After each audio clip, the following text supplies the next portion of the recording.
Glória a Deus. Quantos estão felizes? Faz assim com a sua mão. Amém. Que alegria estarmos reunidos para louvar o Senhor e também para nos alimentar da santa, pura e poderosa palavra dele. Nós estamos na nossa jornada no Evangelho de João. E hoje, mais uma vez, a gente tem uma passagem maravilhosa para estudar, para ler, para aprender com Jesus, porque, como a gente já tem falado aqui, queridos, o objetivo de João, o discípulo de Jesus, discípulo amado, no seu evangelho, que foi o último a ser escrito, o objetivo de João era revelar Jesus.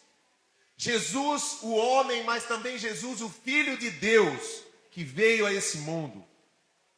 Revelar o Salvador e revelar o caráter de Jesus. Revelar Jesus, e revelando Jesus, ele revela Deus.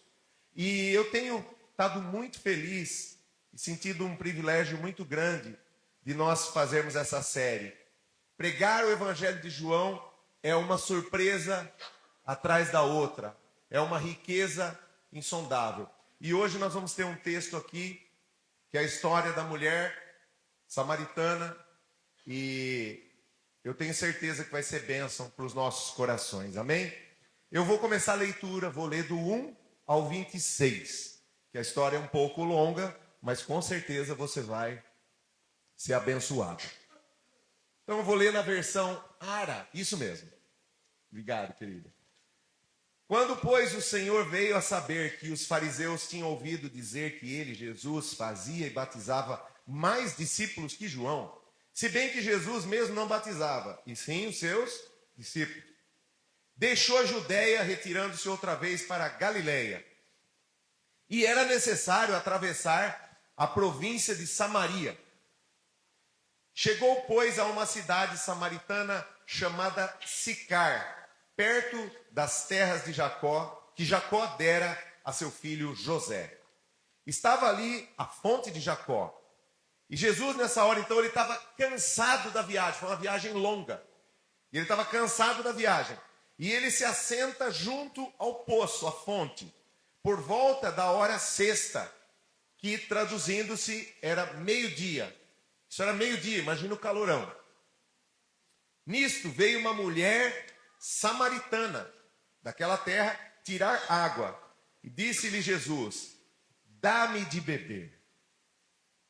Pois seus discípulos tinham ido à cidade para comprar alimentos. Então lhe disse a mulher samaritana: como sendo tu judeu, pedes de beber a mim, que sou mulher samaritana? Porque os judeus não se dão com os samaritanos. Replicou-lhe Jesus: se você conhecesse o dom de Deus, e quem é o que está te pedindo, dá-me de beber, tu lhe pedirias, e ele te daria a água viva. Respondeu-lhe ela: Senhor, tu não tens com que tirar, o poço é fundo, onde, pois, tens água viva, e és, porventura, maior que Jacó, nosso pai, que nos deu o poço, do qual ele mesmo bebeu, e bem assim seus filhos, seu gado? Afirmou-lhe Jesus: quem beber desta água, tornará a ter... Agora vamos ler juntos o versículo seguinte. Olha, eu até engoli seco. É o versículo 14. Vamos ler junto? Aquele, porém, que beber da água que eu lhe der, nunca mais terá o quê, querido? Pelo...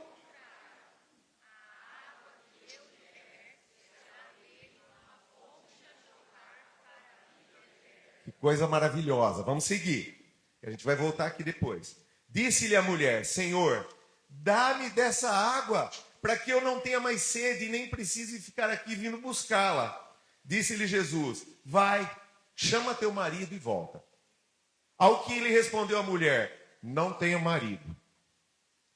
Replicou-lhe Jesus: você disse bem que não tem marido, porque 5 maridos você já teve, e esse que está com você hoje não é o seu marido.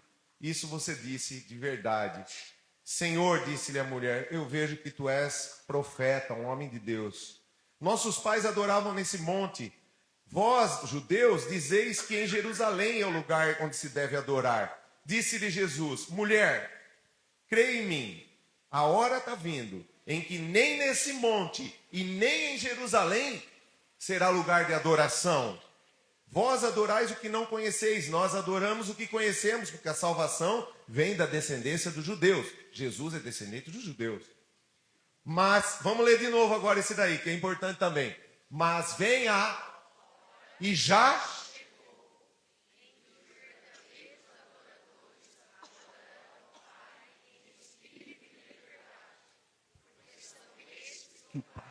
procura para seus adoradores.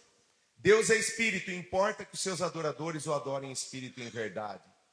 Eu sei, respondeu a mulher, que há de vir um Messias chamado Cristo.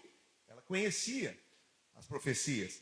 Quando ele vier, ele vai nos levar a todas as coisas, vai anunciar a toda a verdade.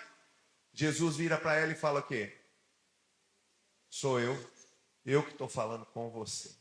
Vamos orar novamente. Senhor, como o Senhor é maravilhoso, a tua palavra é perfeita. Ela é luz para os nossos caminhos, ela é o poder do Senhor para a nossa salvação. Mas nós dependemos totalmente do Senhor e do teu Espírito Santo para compreender qualquer coisa. Em nós não há entendimento, mas o teu Espírito Santo, eu te peço que o Senhor conduza as tuas palavras ao profundo dos nossos corações, trazendo em nós as transformações necessárias e fazendo com que nós glorifiquemos muito mais o Senhor nessa vida. Amém.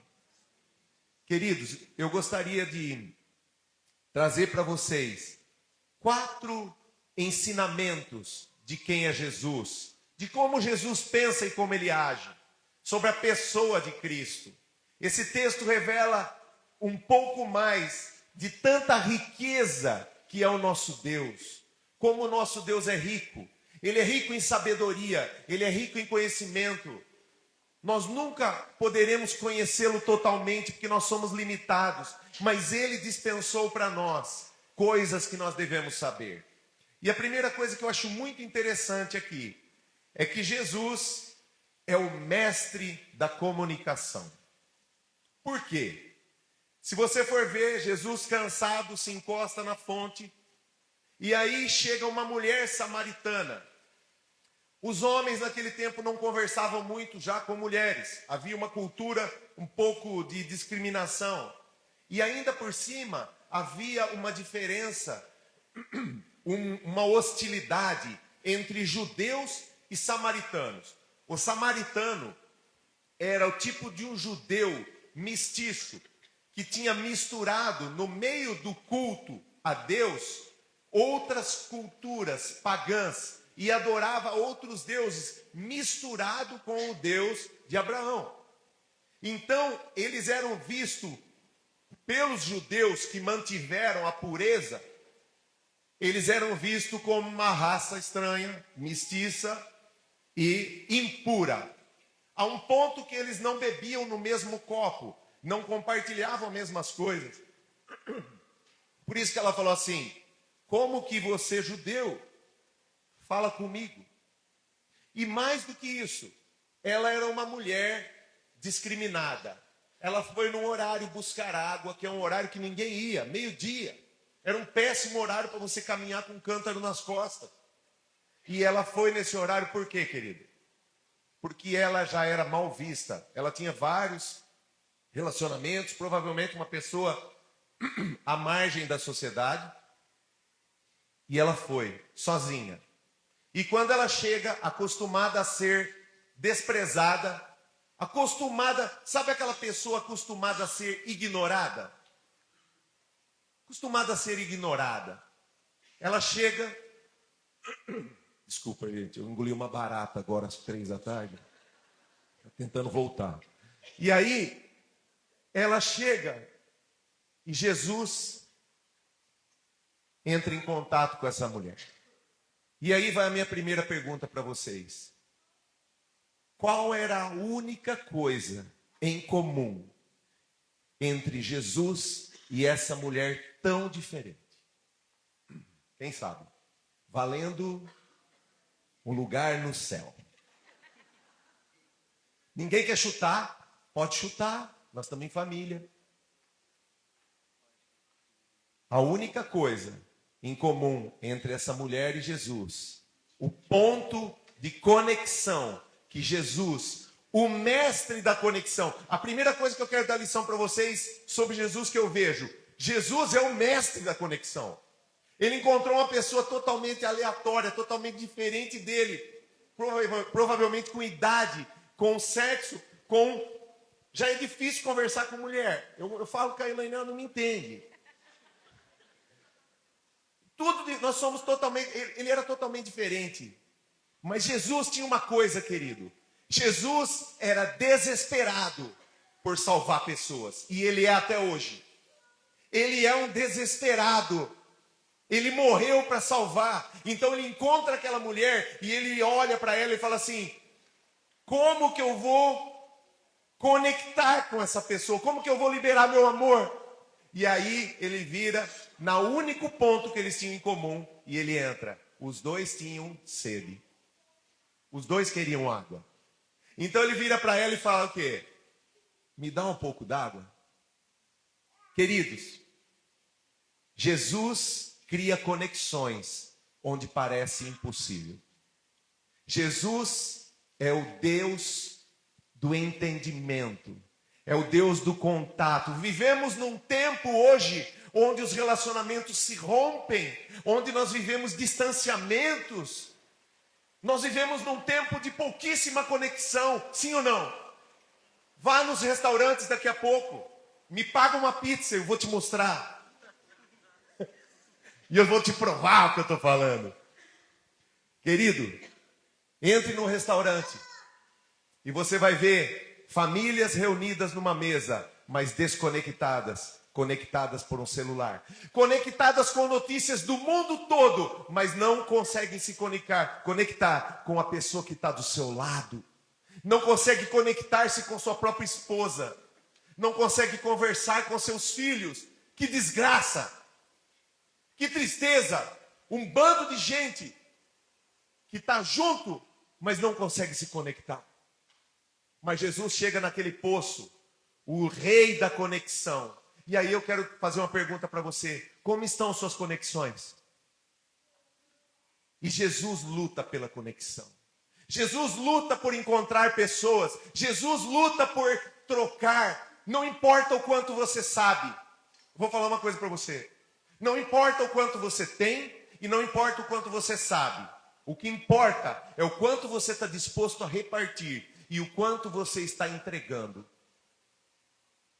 Isso é troca, isso é amor, isso é corpo de Cristo, isso é andar juntos. Deus não nos criou para viver isolados. E Jesus vem num desespero e ele encontra aquela mulher, ele fala: eu vou arrumar um jeito de salvar essa mulher. Ninguém fala com ela, mas eu vou falar. Eu vou arrumar um jeito. E aí ele fica ali pensando. Sabe? É que nem a Elaine, ela estava viajando. Você. Ó, ela já regalou o olho assim, ó. E aí um dia ela me mandou um recado. Ela falou assim: me fala alguma coisa romântica. Eu falei: ai. Eu caí de joelho na hora. Falei: Senhor. Por quê, querido? Ela queria uma conexão. Já fazia 5 dias que a gente estava longe. Não é fácil. Às vezes os nossos filhos choram. Às vezes as crianças gritam. Sabe o que elas querem? Elas querem conexão. Sabe qual é o problema das crianças? Os pais das crianças. Os pais das crianças estão conectados nos seus celulares, enquanto era para estar conversando com seus filhos, estabelecendo vínculos verdadeiros e eternos. Jesus estabeleceu um vínculo eterno. Eu vou falar uma coisa para você. Reorganize sua vida para estabelecer conexões verdadeiras. Ou você vai morrer sozinho e triste e frustrado. Lute pela conexão, lute pelo amor, lute pela troca, lute pelo abraço, lute por uma conversa sincera. Amém, queridos?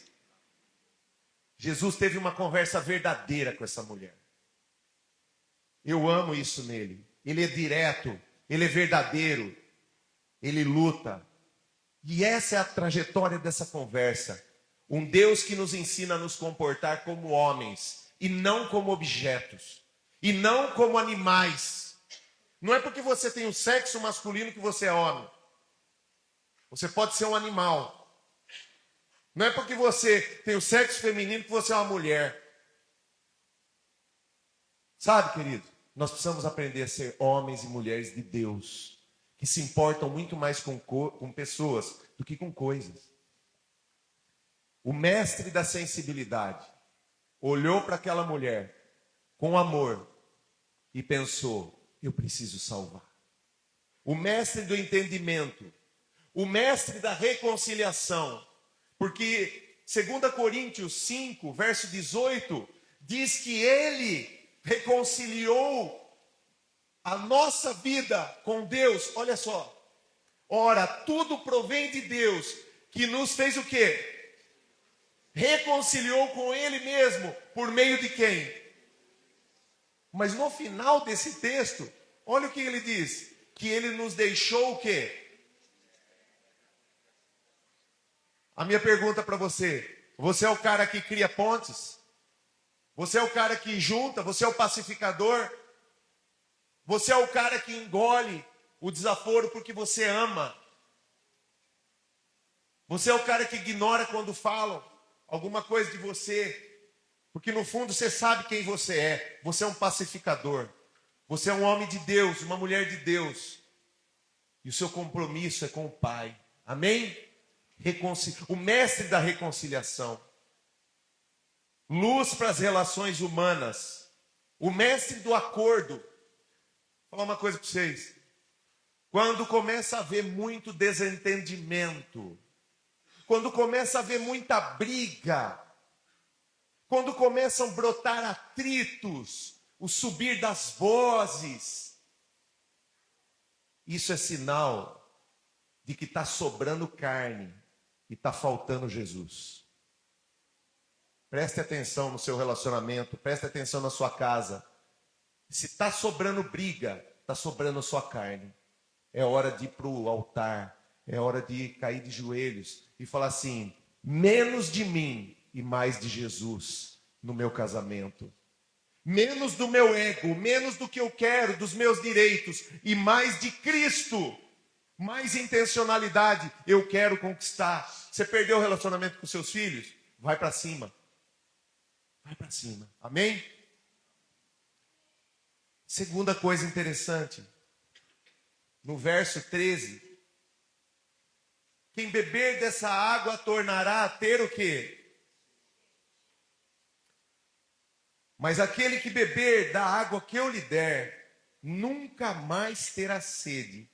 Pelo contrário, a água que eu lhe der será nele uma fonte para jorrar pela vida eterna. Queridos, uma outra coisa muito importante que Jesus nos ensina é que ele veio nos saciar a sede da alma humana. Salmo 42, verso 1 e 2. Pode pôr para a gente ver. Como suspira a corça pelas correntes das águas, assim por ti, ó Deus, suspira quem? A minha alma tem sede de... Olha o que Jesus está respondendo. A água que eu lhe der vai saciar você. Quando irei e me verei perante a face de Deus? Queridos, todos nós nascemos com um vazio, com uma sede na nossa alma, que só pode ser preenchida pelo rio de água viva, pelo Cristo que libera o Espírito de Deus e enche a nossa alma de paz. Sabe, queridos, o motivo pelo qual eu me entreguei a Jesus foi porque eu não consegui fugir da paz que Jesus me dava. Eu vinha numa reunião como essa, mas eu não queria me converter. Eu não queria entregar minha vida a Jesus. Eu queria permanecer no controle da minha vida. Só que eu não conseguia ter paz. Eu andava para lá e para cá, realizava os meus sonhos, cavava os meus poços, bebia as minhas águas desse mundo. Mas eu voltava e ficava frustrado de novo. E aí quando eu ia para a igreja e estava no meio de um louvor desse e ouvia a palavra de Deus, o meu coração encontrava a fonte de água viva. E aí eu sentia pela primeira vez na minha vida, eu estou em paz. Não aconteceu assim com você?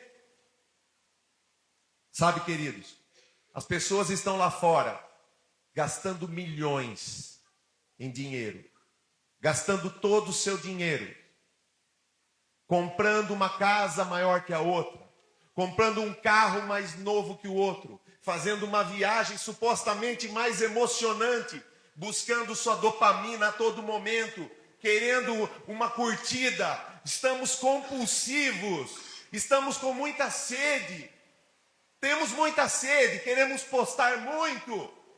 Nós somos insaciáveis, é uma geração insaciável, é uma geração que teve mais luxo do que todo. Quem aqui tomou banho de bacia? Faz assim, Camão. Você é velho, tô brincando. Ô, seu João, nós, seu João.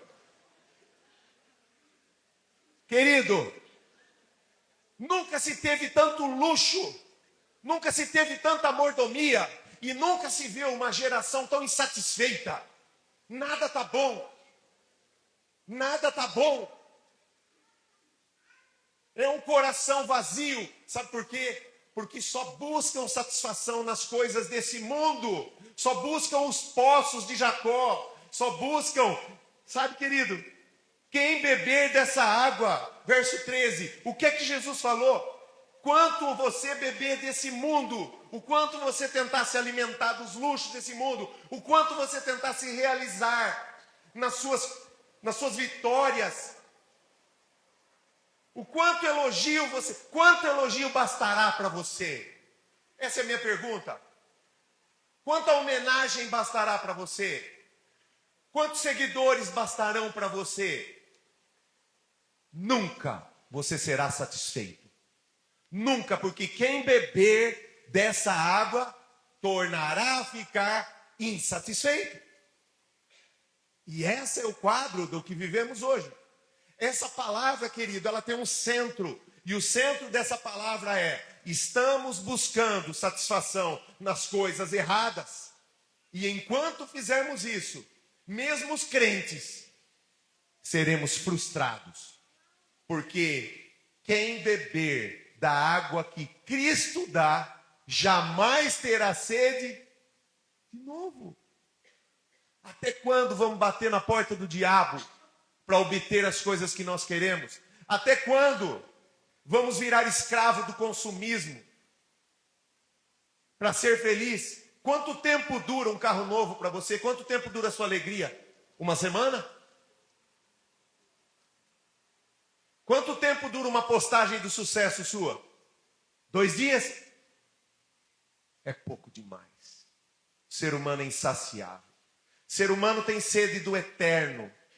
Deus colocou em nós o desejo da eternidade. Não há satisfação se não for em Cristo.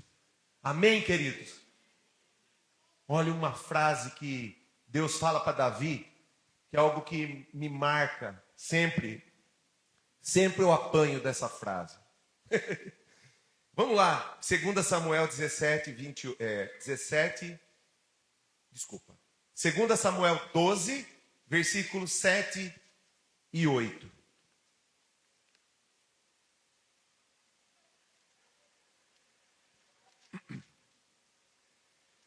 Queridos, só trazendo o contexto, Davi, o rei Davi, homem de vitória, homem de sucesso, homem abençoado por Deus, com muitas mulheres, ele resolve, olha a mulher do seu próximo, de um cara que só tinha uma mulher, ele pega a mulher de Urias pega para ele, mata Urias e fica de boa.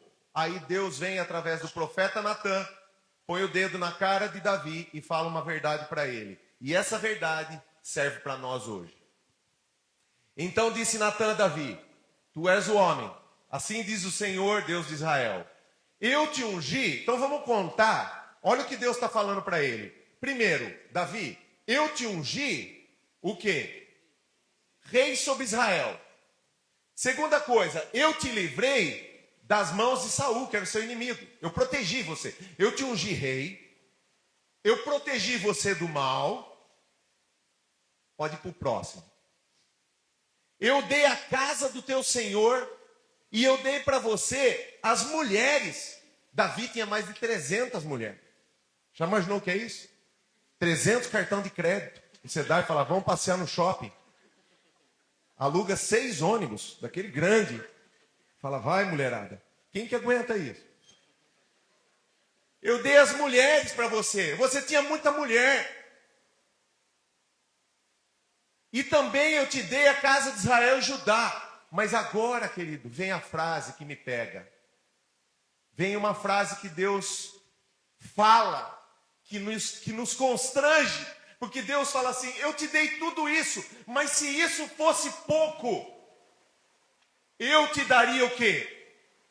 O resto que você precisasse.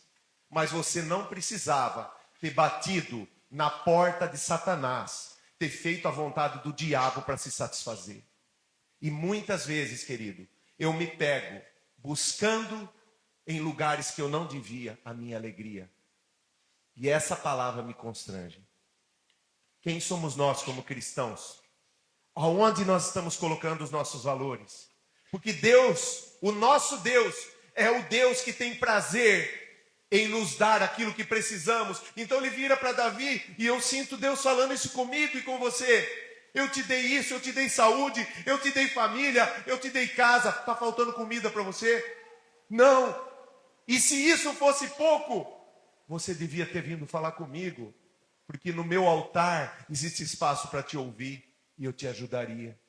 Amém, queridos?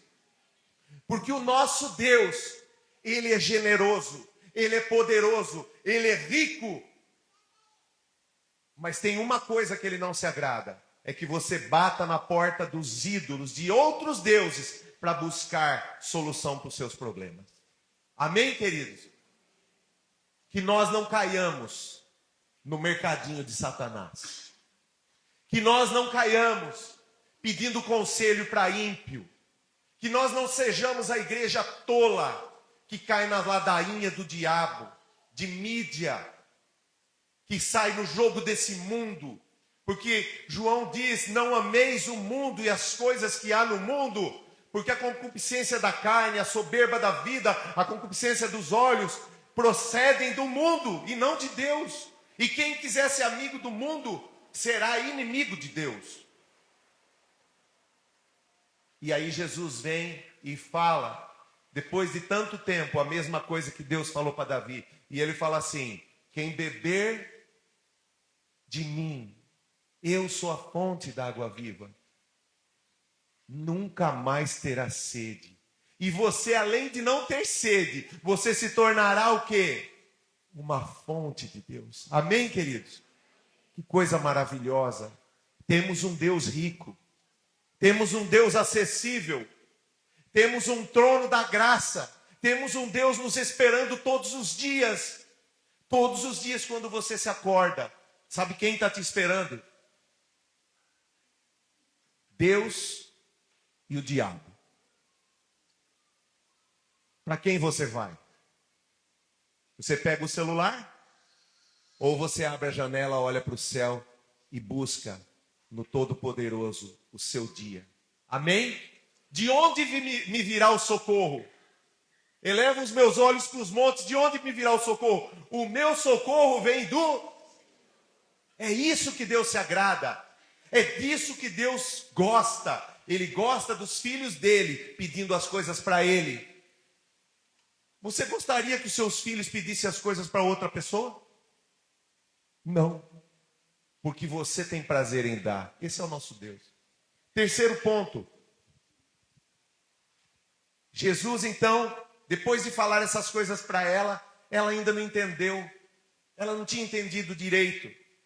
E o terceiro ponto que eu quero dizer para você, que o nosso Deus, que esse Jesus, ele não sossega enquanto ele não revela o amor de Deus.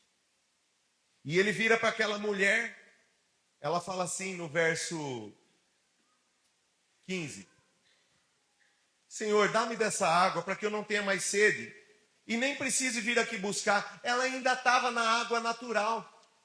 Aí Jesus, querendo salvá-la, desperta nela algo mais profundo. E como que ele desperta isso nela? Ele vira para ela e fala assim: chama o seu marido. Porque ele sabia que ali estava o problema. Aí ela vira para ele no verso 17 e diz assim, uma resposta bem seca: não tenho marido. Como quem diz, não vamos falar sobre isso. Aí Jesus, que não sossega enquanto não salva. Graças a Deus por isso, porque eu não queria ser salvo. Mas ele não sossegou enquanto não me salvou. Talvez você também tenha resistido muito ao Senhor. Sim ou não? Mas Jesus não sossega. Ele podia falar assim: ah, não quer falar, teimosa? Estou sabendo de tudo, mas agora perdeu a salvação. Eu estou cansado mesmo. Já falei muito com você. Estou parecendo mineiro, né? Passar um cafezinho. Aí Jesus vira para ela e fala assim: você tem razão. Porque 5 maridos você já teve. E esse que você está com ele agora não é seu. Mas ele fala isso com amor. Ao mesmo tempo que ele revela a vida dela, ele revela a história dela, ele revela o sofrimento dela, ele está falando para ela: eu vou te dar água. Eu conheço você. Eu conheço você e eu estou aqui para te salvar. Um Deus que nos conhece, que conhece a nossa teimosia, mas não respeita a nossa teimosia. Pelo contrário, ele gerou naquela mulher arrependimento. Aí ela vira para ele e fala assim: agora eu vi que você é um homem de Deus. Eu vejo que o Senhor é profeta. Queridos, a terceira coisa maravilhosa é que Jesus nos quebra. Ele não para. Ele não sossega enquanto ele não vê cumprir em nós toda a vontade do Pai. Enquanto ele não salvou aquela mulher. A alegria de Jesus é salvar. Ele veio para salvar. E aí eu quero fazer uma pergunta para você. Por que você está nesse mundo? Por que você está vivo? É só para ganhar dinheiro, comer, engordar e morrer? Não. Eu tenho descoberto na palavra de Deus que a maior alegria da nossa vida é a gente ser igual a Jesus, é ajudar as pessoas, é tornar o nosso Deus conhecido, conhecer a Deus e torná-lo conhecido. Essa é a nossa missão. E Jesus, ele queria isso. Ele insistiu. E eu percebo que nós precisamos entender o coração de Jesus e imitá-lo nisso. Jesus não desistiu daquela mulher. Você já desistiu de pessoas? Não desista. Porque você vai ver semana que vem que essa mulher ganhou a cidade inteira depois. Essa mulher ganhou a cidade inteira. Mas Jesus parou ali para falar com ela. Uma mulher desprezada. E eu acho maravilhoso. E eu acho que nós, como cristãos, nós temos que ser mais intencionais no nosso desejo de ver Cristo nas pessoas que estão ao nosso redor. No nosso desejo de ver Cristo, de ver Deus transformar pessoas secas, insaciáveis, em verdadeiras fontes de água viva. Jesus queria ver uma mulher que já tinha casado 5 vezes e não estava feliz. Jesus queria ver a transformação na vida dela. Falou: eu vou transformar você numa fonte Você nunca mais vai ter que correr. Você não vai mais ser escrava da sua insatisfação. Mas eu vou te transformar numa fonte. Amém, querido? Sabe aquela pessoa louca que está perto de você? Aquela pessoa insaciável. Aquela pessoa que busca, bate cabeça. Deus quer transformar essa pessoa em uma pessoa feliz e uma fonte a jorrar para a vida eterna. Basta que eu e você sigamos os passos dele. Não desista das pessoas. Não desista de pregar o evangelho. Porque esse Jesus, hoje, ele está à direita do Pai, intercedendo por mim e por você. E o Espírito dele está aqui na terra, no meio da sua igreja. E para terminar, ela pergunta para Jesus, como que eu devo adorar? E Jesus, ele se revela para ela, ele revela a adoração, ele revela a nova forma, a nova aliança. Como? Verso 23. Verso 23. Vem a hora e já em que os verdadeiros adoradores adorarão o Pai em espírito e em verdade. São esses que o Pai está procurando. Deus está levantando um povo. Jesus, nesse momento, querido, Jesus inaugura uma nova adoração. Jesus aposenta o templo de tijolos. Ele aposenta o lugar de adoração, o lugar físico. Ela fala assim, onde devemos adorar? São vocês, os judeus, que têm razão, e a adoração será em Jerusalém?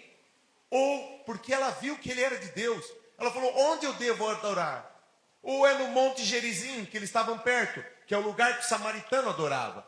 A cabeça dela estava confusa. Aí Jesus vem e fala assim, nenhum nem outro. Não é mais um lugar físico. Não é mais um lugar físico. Eu aposentei o lugar físico. Agora a adoração é em espírito e em verdade. E Jesus inaugura um novo tempo. E esse tempo, querido, a adoração é pelo Espírito Santo. E o movimento da adoração que Deus recebe, sabe onde acontece? Aqui, em mim e em vocês, no meio da igreja do Senhor. Não são mais templos, não são mais lugares. Onde vamos adorar? Vamos adorar dentro do nosso coração. A adoração pertence à igreja de Jesus. Amém? E esses são os que o Pai procura para seus adoradores. Deus não está à procura de lugares. Deus não está em lugares. Deus está em corações. Deus está no meio da sua igreja. Amém? Eu queria chamar os músicos e queria só mais uma vez cantar essa música, Tu És, como uma oração. Gostaria de chamar aqui os irmãos que vão servir a ceia.